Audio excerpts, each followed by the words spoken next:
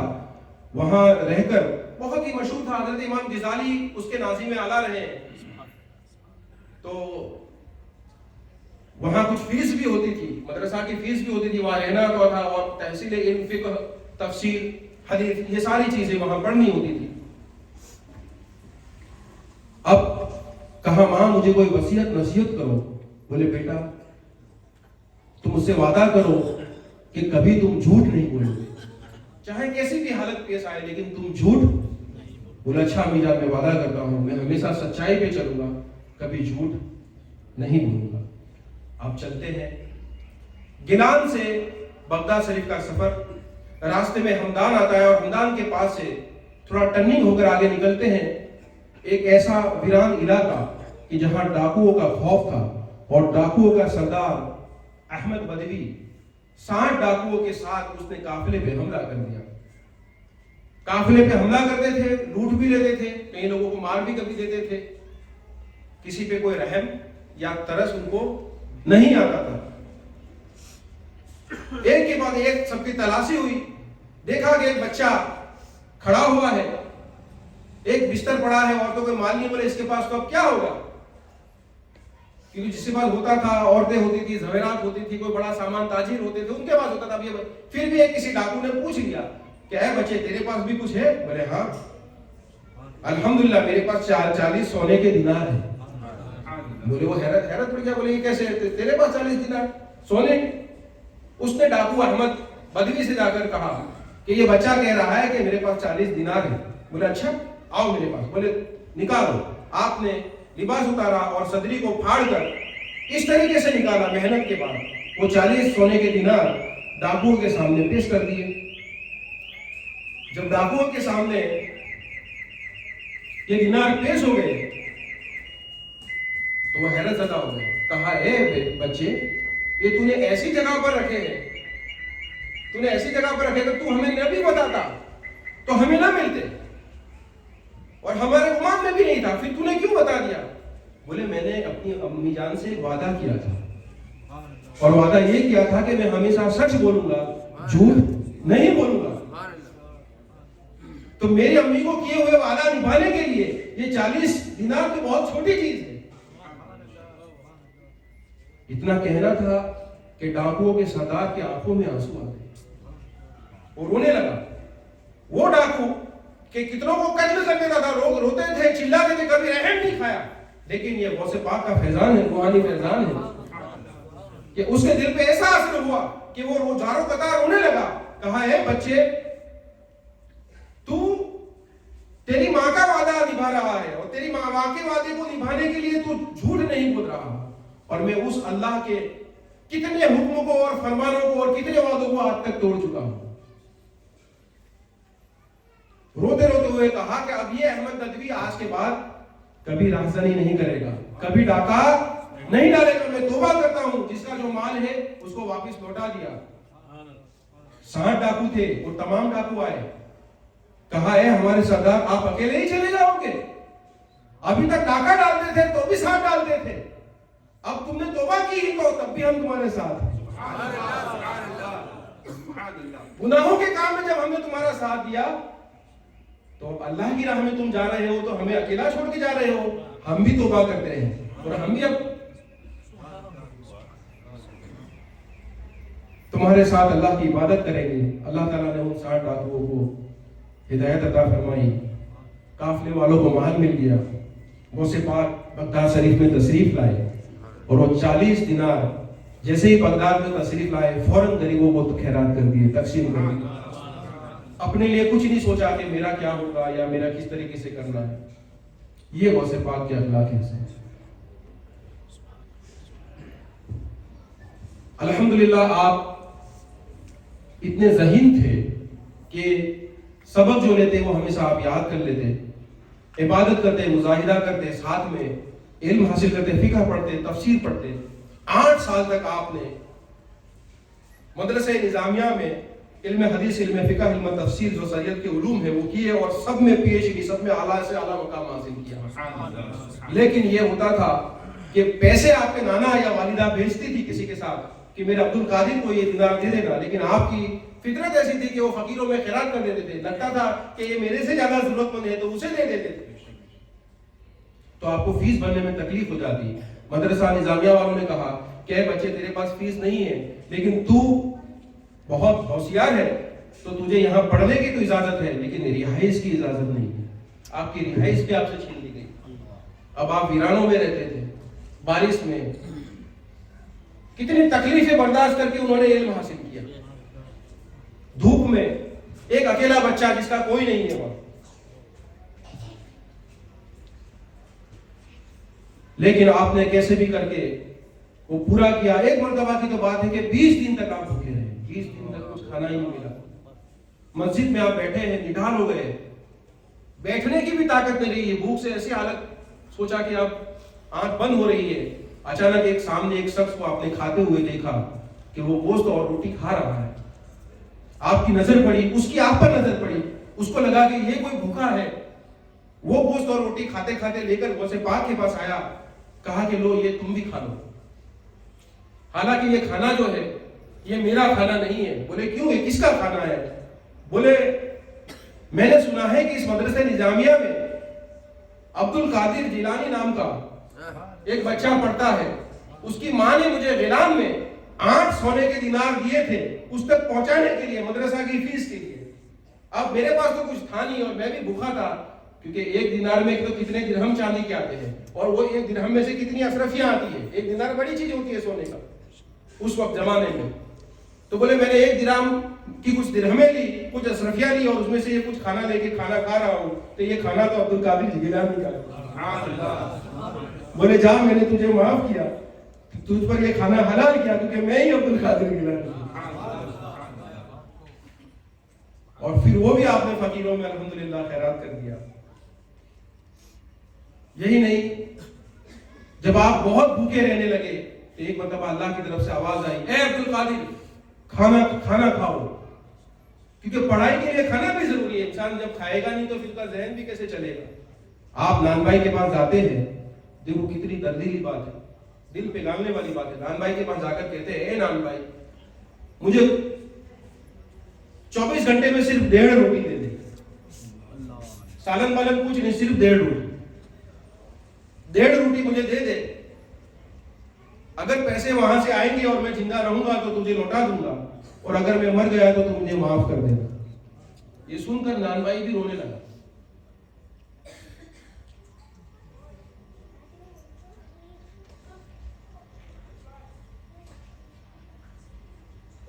پھر آخر اس نے جب 1.5 روٹی دینا شروع کیا، کبھی پیسے آتے دے دیتے.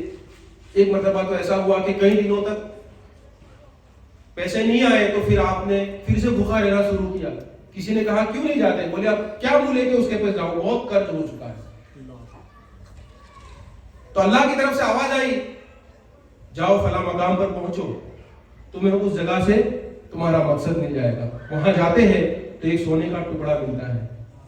وہ سونے کا ٹکڑا لے کر نان بھائی کا قرض ادا کرتے ہیں اور باقی کا اللہ کی راہ میں خیرات کر دیتے ہیں.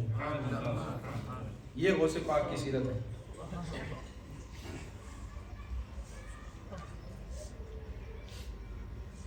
دوران علم حصول کے لیے میں نے ایک بہت دلچسپ واقعہ پڑھا بہجت الاسرار میں. بہجت الاسرار فی معدن انوار، یہ غوث پاک کے سیرت کے بارے میں کہتے ہیں کہ سب سے زیادہ معتبر کتاب ہے. اسے لکھی مشہور محدث اور مشہور فقیہ ولی اللہ حضرت امام علی ابو الحسن بن یوسف الستونوی علیہ رحمۃ و رضوان نے جس کتاب کی تعریف شیخ عبدالحق محدث اعظم دہلوی نے کی، حدیث کا امام جس کی تعریف کرتا ہے، جس کی تعریف امام ذہبی نے کی، بہجت الاسرار کی، اور یہ وہی کتاب ہے آپ کے سامنے الحمدللہ پڑھی ہے، بہجت الاسرار. اس میں نے ایک بہت دلچسپ واقعہ پڑھا. دوسری پڑھیں.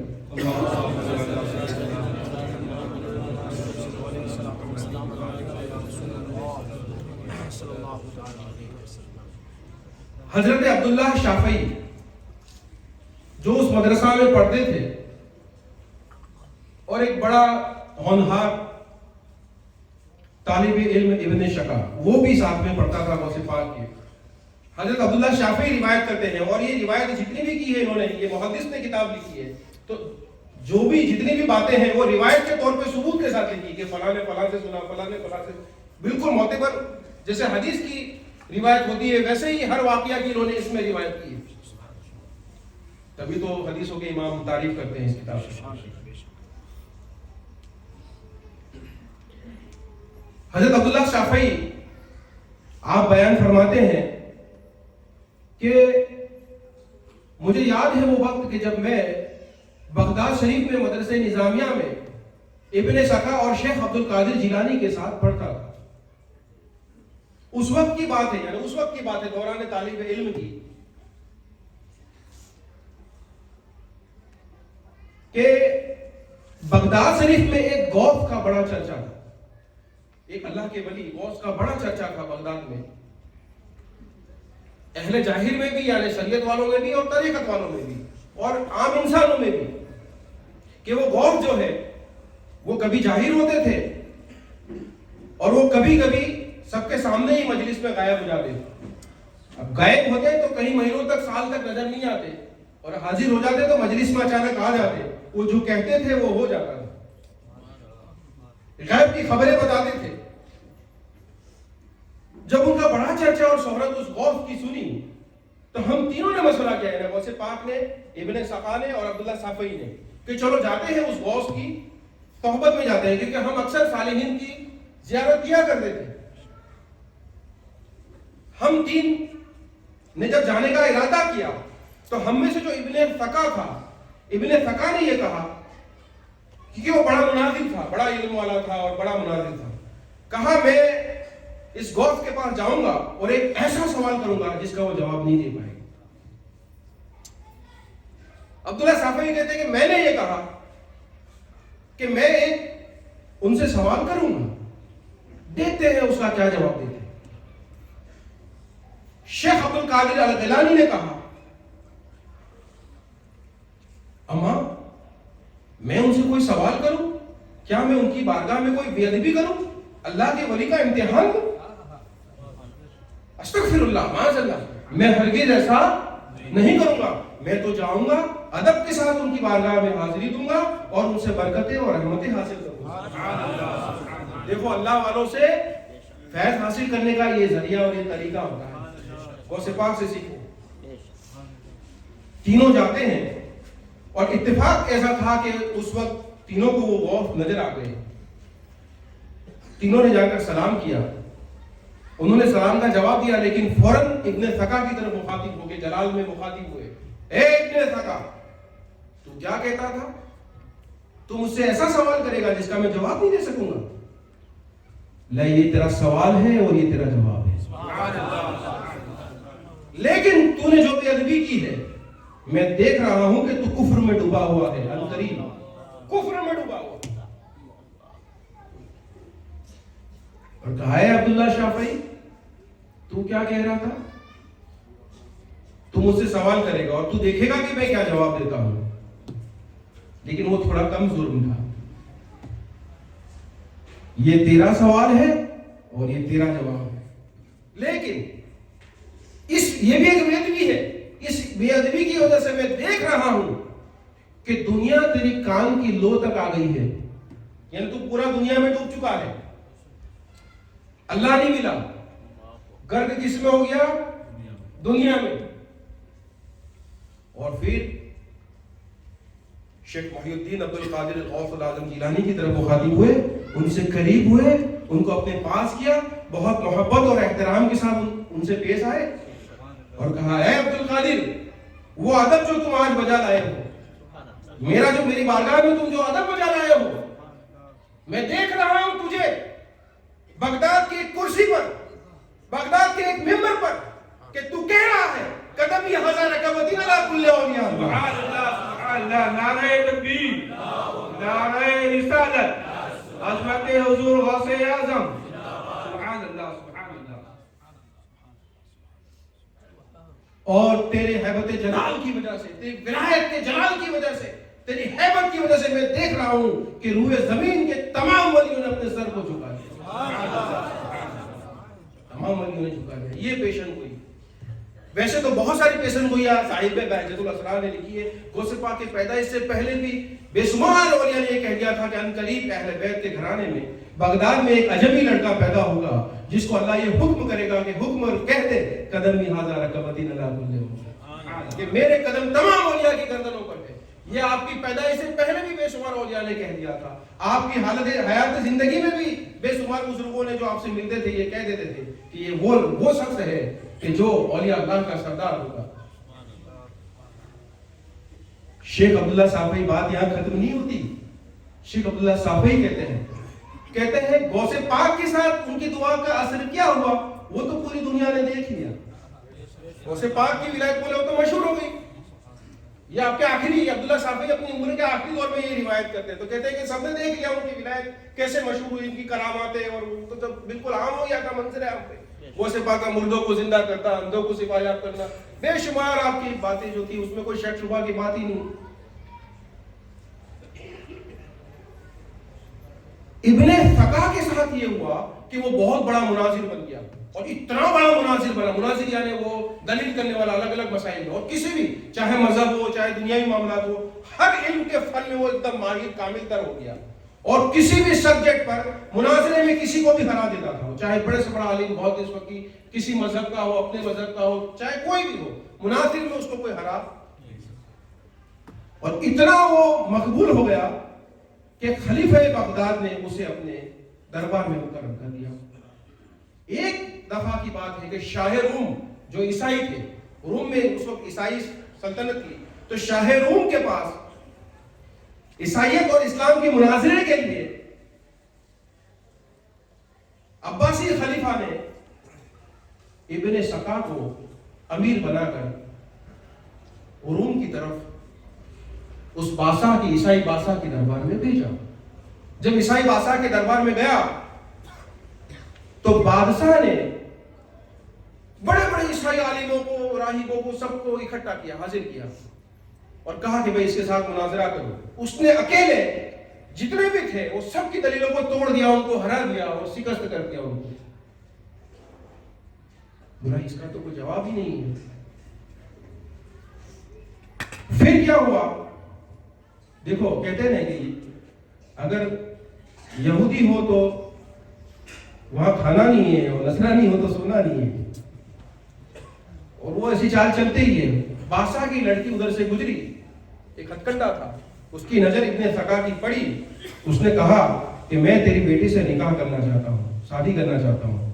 تو اس نے کہا یہ ایک شرط پہ ہو سکتا ہے. اس نے دیکھا تھا کہ یہ پوری عیسائیت پر یہ غالب ہے، اگر یہ ہمارے اندر آ گیا تو بہت کچھ ہو سکتا ہے. ایک شرط پر کہ اگر تو عیسائی ہو جائے، نصرانی ہو جائے. اس نے کہا مجھے منظور ہے، اور استغفر اللہ توبہ، وہ نصرانی ہو گیا. اور کہا کہ ابن سقا کو پھر بعد میں یہ پتہ بھی چلا کہ مجھ پر جو یہ وبا گزری ہے یہ اس غوث کی بددعا کی وجہ سے گزری ہے. اللہ والے سکی کو شہید کر دیتے ہیں اور شہید کو شفیع بھی کر سکتے ہیں. نیک بخت بدبخت ہو جاتے ہیں، بدبخت نیک بخت ہو جاتے ہیں. اسی لیے اللہ والوں کے دربار میں بڑے ادب سے پیش آنا ہوتا ہے. اور میرے ساتھ بولے یہ ہوا کہ میں دمشق کی طرف، شام کی طرف گیا، اور وہاں کے بادشاہ جو خلیفہ نور الدین ملک نے مجھے اپنے دربار میں اوقاف پر ایک بڑا عہدہ دے کر مقرر کر دیا، اور میرے پہ دنیا کی دولت اتنی آئی کہ میں پورا دنیا میں غرق ہو گیا. جو کہا تھا کہ میں دنیا کو تیرے کان کی لو تک دیکھتا ہوں، یہ تینوں چیز جو ہے وہ ثابت ہوئی. غوث اعظم جیلانی رضی اللہ تعالیٰ عنہ، آپ 8 سال تک علم حاصل کیا آپ نے. 18 سال کی عمر میں بغداد شریف آئے. 26 سال کی عمر میں آپ مدرسہ سے فارغ ہوئے. اس کے بعد آپ نے عبادت اور ریاضت کو شروع کیا.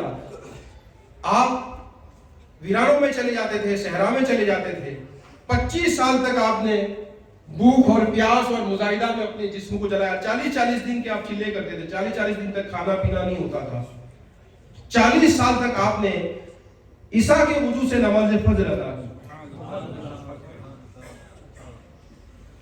شیطان نے بڑے آپ کے ساتھ ہتکنڈے کیے. یہ بھی سمجھنا عابدوں کے لیے ضروری ہے کہ ہمارے ساتھ بھی ایسا ہو سکتا ہے. آپ کہتے ہیں کہ شیطان طرح طرح کے میرے ساتھ ہتکنڈے آزماتا تھا. کبھی میرے سامنے آتا تھا، کبھی مجھے مارنے آتا تھا. ایک مرتبہ مجھے مارنے کے لیے آیا تو غیب سے ایک ہاتھ نمودار ہوا اور اس کے سر پہ پڑا ابلیس کے، اور وہ آدھا جسم میں دھس گیا.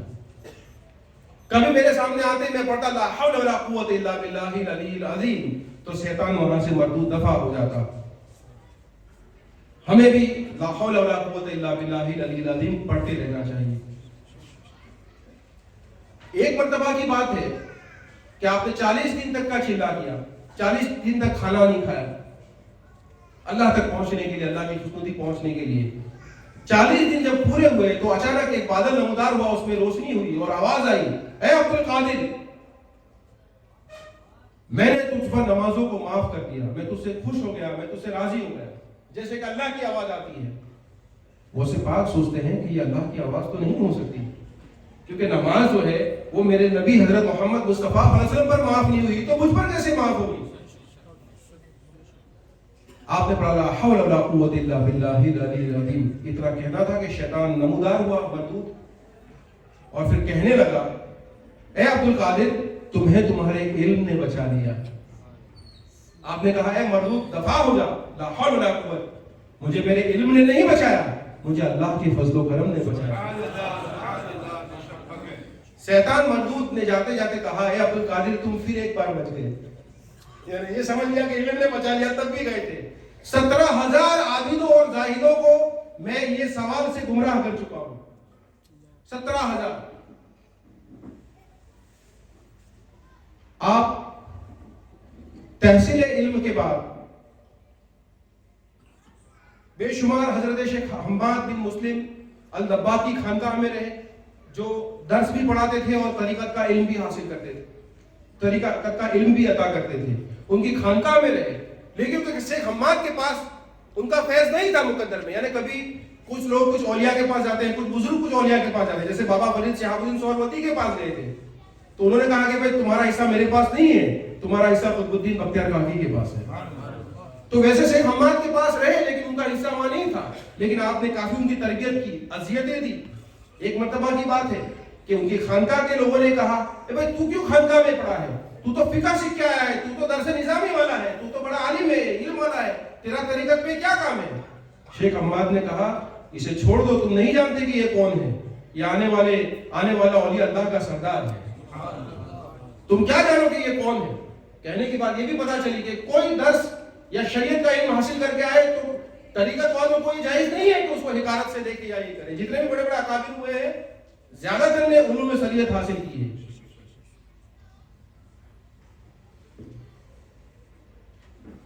لیکن شیخ حماد کی طرف سے کوئی فیض وہاں سے نہیں ملا کیونکہ مقدر میں نہیں تھا. لیکن دوسرے بزرگ تھے اس وقت، تاج العارفین حضرت شیخ وفا علیہ رحمت و رضوان.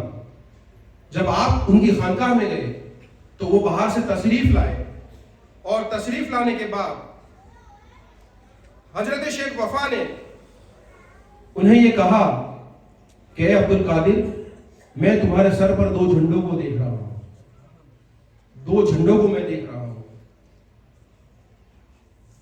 اور میں دیکھ رہا ہوں کہ تمہارا جو مقام مرتبہ ولایت میں تمہارا مقام کیا ہوگا. آج ہمارا زمانہ ہے، کل تمہارا زمانہ ہوگا. حضرت شیخ وفا نے اپنا خرقہ، اپنا جبہ، جو بھی نعمت ان کو ان کے بزرگوں سے ملی تھی، وہ ساری نعمتیں غوث اعظم کو عطا فرمائی. غوث اعظم کو جو نسبتیں ملی اس میں سے حضرت شیخ وفا سے ملی. اور آپ کے جو مرشد حقیقی ہے شیخ ابو سعید المبارک المخزومی، اور بعض کہتے ہیں کہ المحرمی علیہ رحمت و رضوان، یہ دونوں تخلص جو ہے کتابوں میں ان کے لیے ملتے ہیں. شیخ ابو سعید جو ہے وہ قاضی القضات تھے، ان کا بھی ایک اپنی درسگاہ تھی، فقہ تفسیر بھی پڑھاتے تھے، طریقت کا علم بھی ادا کرتے تھے. شیخ ابو سعید المبارک المخزومی کے پاس گئے سیدنا خضر علیہ السلام کی تعلیم کے مطابق، کیونکہ خضر علیہ السلام جو تھے اس دوران یعنی علم حاصل کرنے کے بعد، مدرسہ سے پورا ہونے کے بعد خضر علیہ السلام ہر سال غوث پاک کے پاس آتے تھے. ایک مرتبہ ایک بزرگ کی شکل میں آیا اور کہا کہ کیا تم میرا یہاں انتظار کرو گے؟ بولے ہاں. بولے تمہیں یہ کرنا ہے، عبادت و ریاضتوں میں مبتلا کیا، اور 1 سال کے بعد آئے. ایسے 3 سال خضر علیہ السلام آتے رہے. پھر تو یہ ہوا کہ ہمیشہ آتے، ہر روز آتے. پھر تو ایسا ہوتا کہ ہمیشہ ان کے ساتھ رہتے.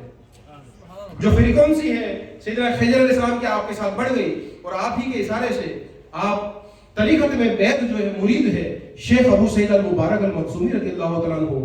جو پورا سجرہ ہے، ایک سجرہ جو آتا ہے نبی پاک صلی اللہ علیہ وسلم سے مولا علی سے، پھر ایک ساتھ آتی ہے امام حسین سے، امام زین العابدین سے جو حضرت معروف کرکی تک جاتی ہے. دوسری ایک جو ساتھ ہے غوث پاک کو جو خلافت ملی ہے وہ حضور صلی اللہ علیہ وسلم کے بعد مولا علی کے بعد حسن بصری، حبیب اجمی، داؤد طائی، کرتے معروف کرکی، وہ بھی معروف کرکی تک ملتا ہے. یعنی 2 شاخیں رسول پاک صلی اللہ علیہ وسلم کی. اور روایت میں یہ بھی آیا ہے کہ ایک جو اجازت ہے وہ آپ کے والد صاحب سے بھی آپ کو ملی. ایسے کل 3 سجرے جو 3 اجازتیں ہیں طریقت کی شیخ محی الدین عبد القادر جیلانی رضی اللہ تعالیٰ عنہ کو ملتی ہے. شیخ ابو سعید آپ کو اپنے یہاں مدرس بناتے ہیں، وہاں بھی آپ درس دیتے ہیں، وہاں شریعت اور طریقت کا علم حاصل کرتے ہیں.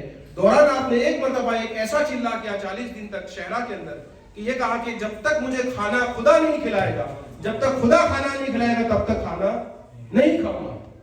40 دن گزر گئے، بھوک اور پیاس کی شدت سے حالت خراب ہو گئی، جان جانے کی نوبت آ گئی. اچانک ایک روایت میں یہ لکھا ہے کہ ایک غیب سے نورانی ہاتھ نمودار ہوا اور کہا اے عبد القادر کھا لو.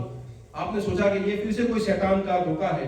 آپ نے لا حول ولا قوت الا باللہ العلی العظیم پڑھا، لیکن وہ ہاتھ نہیں گیا.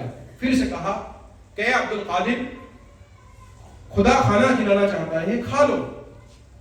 آپ نے سوچا کہ یہ میرے نفس کا وسوسہ ہوگا، پھر سے لا حول ولا قوت الا باللہ العلی العظیم پڑھا، لیکن وہ ہاتھ نہیں گیا.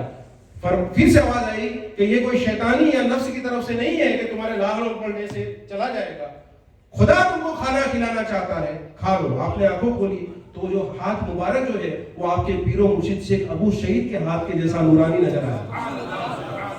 اور وہ لقمہ کھانا کھا لیا. سیدنا خضر علیہ السلام کھڑے تھے اور کہا کہ جاؤ اب شیخ ابو شہید اپنے پیر و مرشد کی خانقاہ میں پہنچ جاؤ. اس سے پہلے شیخ ابو شہید نے یہ کہا کہ آپ خانقاہ میں آ جاؤ، لیکن آپ وہیں پڑے رہے. پھر خضر علیہ السلام بلانے آئے، کہا کہ جاؤ آپ اپنے پیر و مرشد کے پاس جاؤ. جب گئے بغداد میں آپ کی خانقاہ میں تو آپ پہلے سے ہی کھڑے تھے اور مسکرائے اور کہا کیا بات تھی، جب میں نے بلایا تو نہیں آئے اور پھر خضر علیہ السلام کو بلانے آنا پڑا. اس کے بعد آپ نے اسی دن، یہ واقعہ ہونے کے بعد اسی دن آپ کو ناظم علاوی بنا دیا. اور جو بھی نعمتیں شیخ ابو سعید کو رسول پاک صلی اللہ علیہ وسلم سے ولایت اور خلافت اور جو بھی جبہ وغیرہ ملا تھا وہ سب کی نعمتیں غوث اعظم کو عطا فرما دی. اور شیخ ابو سعید المبارک المخزومی رضی اللہ تعالیٰ عنہ کا سنہ ہجری 513 میں وصال ہوا. گویا کہ آپ کی عمر اس وقت 43 سال کی تھی. 43 سال کی عمر میں آپ کے پیر و مرشد کا جو ہے وصال ہو جاتا ہے. اب جو مدرسہ جو شیخ ابو شہید کا تھا وہی مدرسہ قادریہ کہلایا. جس مدرسہ قادریہ میں آج بھی بغداد شریف میں آپ کا روزہ مبارک ہے، جہاں بغداد شریف میں آپ کا گنبد ہے غوث پاک کا، وہ مدرسہ قادریہ کے ہی احاطے میں ہے. اور آپ کے پیر و مرشد شیخ ابو شہید کا جو آپ کا مزار ہے وہ بھی وہیں پہ ہے، مدرسہ قادریہ کے نام سے. وہ پھر بعد میں مشہور ہوا اور آپ پھر وہاں درس و تدریس دینے لگے. اور آپ کا جو مسلک تھا، آپ شافعی مسلک کے بھی جانکار تھے اور آپ حنبلی مسلک کے بھی جانکار تھے.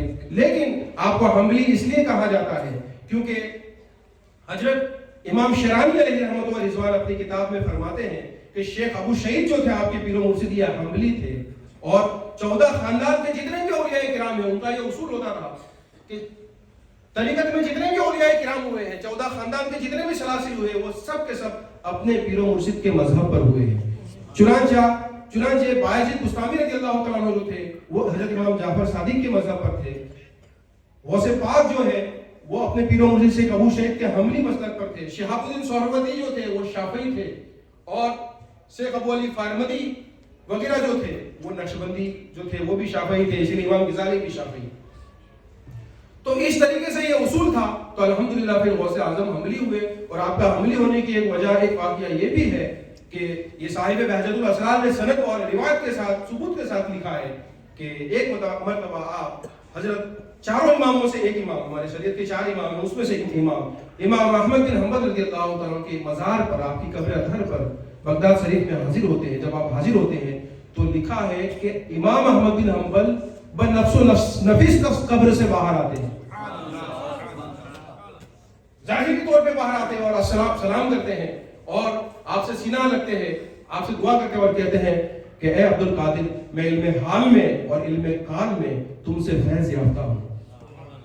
سوچو کتنا بلند و بالا مقام غوث پاک کا ہوگا کہ شریعت کے امام یہ کہہ رہے ہیں کہ میں تم سے علم حال اور علم قال میں جو ہے وہ فیض یافتہ ہوں. اور دوسرا واقعہ جو آپ کا یہ ہے، حضرت معروف کرخی رضی اللہ عنہ، حالانکہ آپ ہی کے پیر اعظم ہیں، آپ کے بارے میں لکھا ہے کہ آپ انہی کی قبر پر بھی حاضر ہوتے ہیں. جب قبر پر حاضر ہوئے سلام کیا تو غوث پاک نے کہا کہ یا شیخ معروف کرخی، آپ مرتبہ ولایت میں ہم سے 2 درجہ اوپر ہو.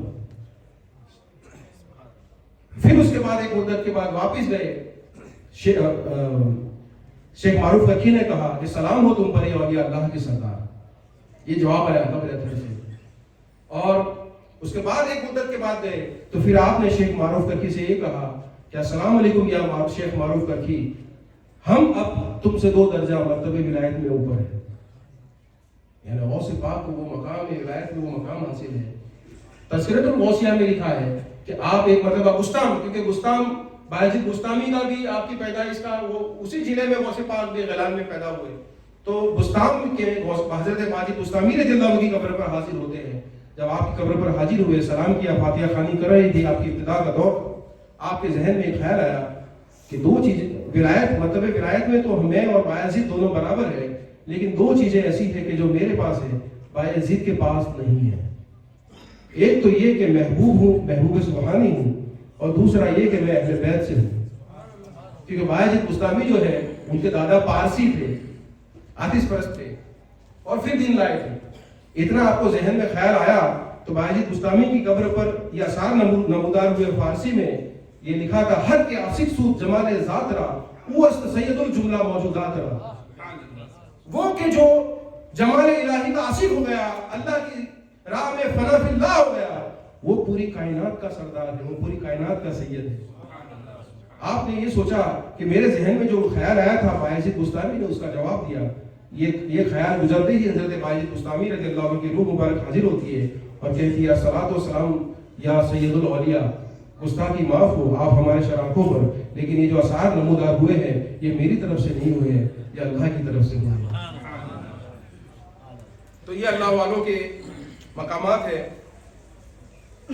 اب اتنا سارا علم عطا کیا، اتنا سارا مقامات آپ نے حاصل کیا، لیکن ابھی تک آپ نے تقریر کرنا شروع نہیں کیا تھا، آپ نے وعظ و نصیحت کرنا شروع نہیں کیا تھا۔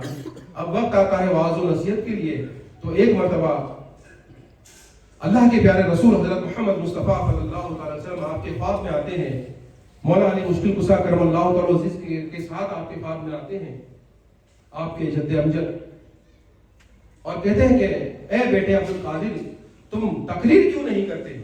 فرمایا کہ حضور میں تو سرکار میں تو اجمی ہوں، اجمی ہے نا، اجمی آپ ایران میں پیدا ہوئے تو ان کو اجمی کہتے ہیں، ان کی جو زبان ہے وہ عربی تلفظ اور وغیرہ میں تھوڑا ان کو تکلیف ہوتی ہے، تو میں یہ عربوں کے بیچ میں کیسے میں کلام کروں، گفتگو کروں؟ اتنا کہنا تھا کہ نبی پاک صلی اللہ علیہ وسلم نے 7 مرتبہ اپنا لعاب دہن غوث پاک کے سبحان اللہ سبحان اللہ سبحان اللہ، اور یہ تاشیر تھی الحمدللہ جب صبح میں کہ آپ کے زبان سے عربی اور جو زبان ہے وہ بالکل بے تحاشا بہت ہی اچھی طرح سے اچھے انداز میں نکلنا شروع ہو گیا، اور پھر آپ نے اعلان کیا کہ آج ظہر کے بعد ہماری تقریر ہوگی۔ ظہر کے بعد جو بھی مدرسہ میں تھے، مسجد میں تھے، وہ لوگ سب جمع ہوئے، آپ تقریر کے لیے بیٹھے، اور جب تقریر کرنے کی شروع کی تو آپ سے جب آواز نہیں نکل رہا تھا، جھجک ہو رہی تھی، کیونکہ پہلی بار انسان بولتا ہے تو تھوڑا اس کو ہوتا ہے ایسا، جب ایسا ہوا علم کا تو آپ سمندر تھے لیکن باہر نہیں نکل رہا ہے۔ مولا علی کرم اللہ وجہ جو ہے وہ ان کی روح مبارک ظاہر ہوئی اور کہا بیٹا کیا بات ہے کہ تم بول نہیں رہے؟ کہا کہ حضور میں جھجک رہا ہوں۔ اتنا کہنا تھا کہ آپ نے 6 مرتبہ لعاب دہن مولا علی نے اپنے منہ مبارک سے نکال کر غوث پاک کے منہ میں ڈال دیا۔ 6 بار اس لیے ڈالا کہ حضور نے 7 بار ڈالا تھا تو ایک بار کم، وہ بھی ایک ادب تھا، لیکن اس کے بعد پھر بے تحاشا علم اور جو بیان جو ہے کلام ہے، کیونکہ سرکار جو شہر ہے علم کا اور وہ جو باب العلم ہے، جب دونوں عطا کرے تو پھر کس چیز کی کمی رہتی ہے؟ الحمدللہ پھر تو یہ انداز ہونے لگا کہ قریب 17,000 سے زیادہ لوگ آپ کا بیان سنتے، اور جو پہلی صف میں بیٹھا اس کو بھی اتنے پیارے انداز میں سنا تھا، جو آخری شخص ہوتا اس کو بھی ایک یکجا آواز آتی۔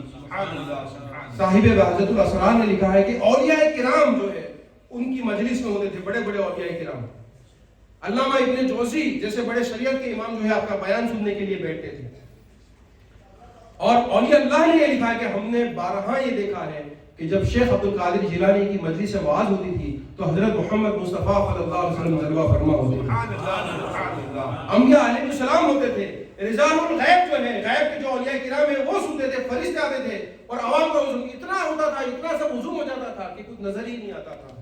400 قلم اور دوا جو ہے وہ آپ کی تقریر کو لکھتے تھے۔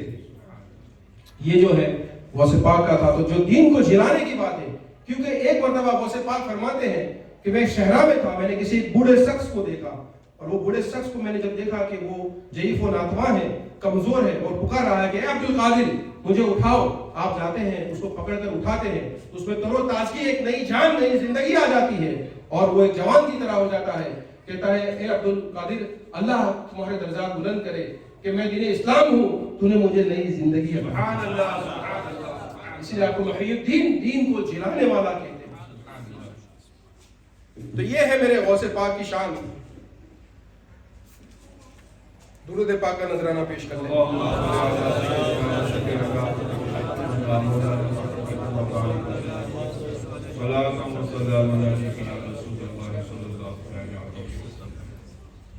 بے شمار لوگ آپ سے فیض و برکات حاصل کرتے ہیں، اور جو کفر اور شرک میں ڈوبے لوگ نور ایمان سے سرفراز ہوتے ہیں۔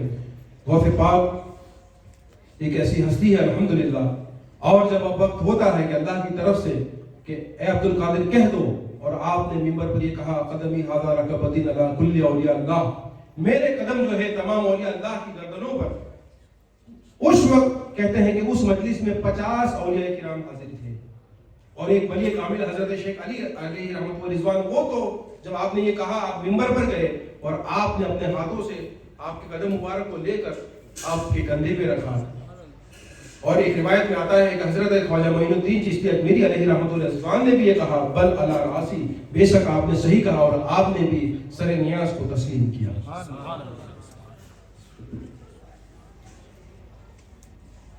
یہ ساری جو باتیں ہیں، اس کے بعد ایک مرتبہ ایسا ہوا واقعہ کہ 100 فقہاء کرام، آپ سے سوال بھی طرح طرح کے ہوتے تھے، علم کا جو ہے بغداد جو ہے وہ مرکز تھا، طرح طرح کے فقی ہوتے تھے، شریعت اور طریقت میں بھی تھوڑے معاملے جو ہے صوفیوں اور ولیوں اور ظاہری علوم والوں میں بھی تھوڑے معاملے ہوتے تھے۔ تو 100 فقہاء کرام نے سوچا کہ عبد القادر نے یہ بڑی شہرت اس کی مچی ہوئی ہے، اس کا کچھ کرنا پڑے گا۔ تو 100 نے فقہ کے مشکل سے مشکل سوال ایک ایک کر کے اکٹھا کیا بڑی محنت کے بعد، اور سب سے مشکل سوال اس نے نکال کے وہ 100 لوگ جو ہے غوث پاک کے پاس جاتے ہیں کہ عبد القادر کو آج مجلس میں یہ سوال کریں گے اور اس کو رسوا کر کے رہیں گے۔ اتنا کرنا تھا کہ وہ جاتے ہیں اور جا کر کھڑے رہتے ہیں، جیسے کھڑے رہتے تھے غوث پاک کی نظر پڑتی ہے جلال کی تو جتنا بھی تھا سینے میں وہ سب ختم ہو جاتا ہے، حروف تہذیب بھی یاد نہیں رہتی، اور کہتے کیا تم مجھے سوال کرنے کے لیے آئے تھے؟